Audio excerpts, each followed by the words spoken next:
बिस्मिल्लाहिर्रहमानिर्रहीम। अस्सलाम वालेकुम लेडीज एंड जेंटलमैन। अपनी भैंस को पहाड़ से गिरा दे कैसे, मैं आपको एक कहानी के जरिए आज समझाऊंगा।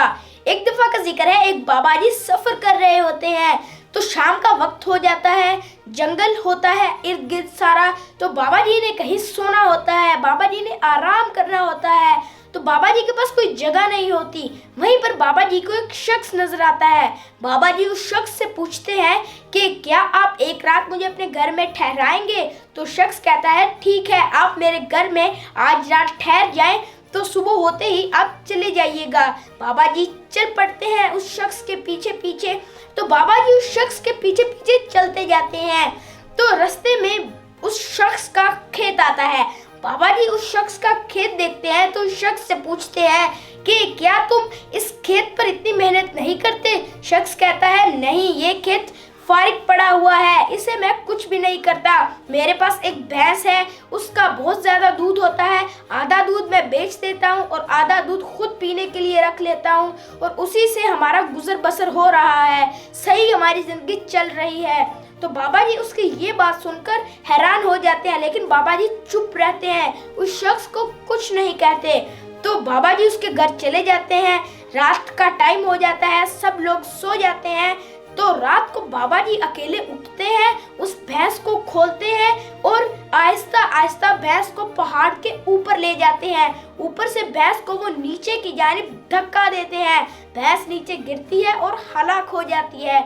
अगले दिन वो शख्स उठता है, दूध निकालने के लिए जाता है तो आगे भैंस ही नहीं खड़ी होती। शख्स देखकर परेशानी के आलम में हैरान रह जाता है कि भैंस भी नहीं और बाबा जी भी नहीं है। तो शख्स बैठकर सोचता है कि अब मैं कमाई कहाँ से करूँगा। उस शख्स के जहन में एक तरकीब सूझती है और वो कहता है कि अब मैं कमाई अपनी ज़मीन से करूँगा। शख्स अपनी खेत में हल चलाता है, बीज बोता है, एक बहुत अच्छी फसल उगती है और उसे मार्केट में जाकर सेल कर कर एक अच्छी रकम हासिल कर लेता है। वहाँ से वो शख्स बहुत ज़्यादा कमाई करता है। ऐसे ही हमारे साथ भी ज़िंदगी में होता है, हम अपने कंफर्ट जोन में बंद हो जाते हैं। हम अपने कंफर्ट जोन के पिंजरे में, जैसा कि एक इकाब या कोई परिंदा हो, उसे हम बांध कर रखते हैं पिंजरे में, ऐसे ही हम भी अपने कंफर्ट जोन के पिंजरे में अपने आप को बंद कर लेते हैं। हम अपनी सलाहियतों को और पॉलिश करने के बारे में सोचते ही नहीं।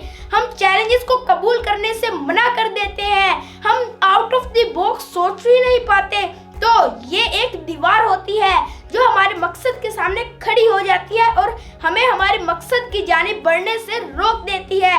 इस दीवार को कैसे तोड़ा जाए, इस दीवार को मैं बताता हूँ कैसे तोड़ सकते हैं। आप अपने कंफर्ट जोन से बाहर निकलें, आउट ऑफ द बॉक्स सोचें, छोटी छोटी चीज़ों पर सुकून मत ढूंढें कि ये थोड़ा सा मेरा यहाँ से गुजारा हो जाए, मुझे सुकून मिल जाएगा। तो जब हम ऐसे सुकून की नींद सोते हैं तो वो दीवारें और बड़ी होती जाती हैं और जब हम आउट ऑफ द बॉक्स हमारे कंफर्ट जोन से निकल कर सोचते हैं तो वो दीवारों का साइज छोटा होता जाता है और हमें अपनी कामयाबी की सीढ़ियाँ नजर आती जाती हैं। हम और ऊपर चढ़ते जाते हैं, चढ़ते जाते हैं।